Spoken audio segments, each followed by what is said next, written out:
আসসালামু আলাইকুম রহমতুল্লাহি ওয়া সম্মানিত ভিউয়ার্স, যে যেখান থেকে আমাদের এই ভিডিওটা দেখতেছেন এবং পরবর্তীতে দেখবেন, সকলকে জানাই অন্তরের মোবারকবাদ ও অভিনন্দন।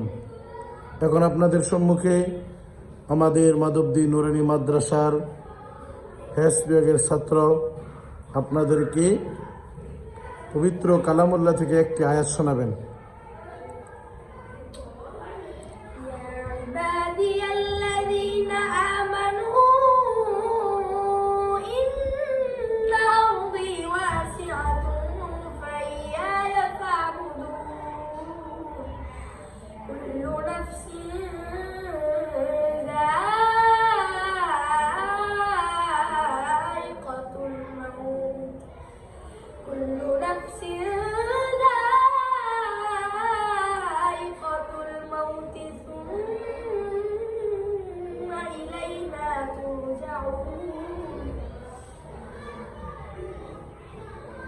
মাশাআল্লাহ,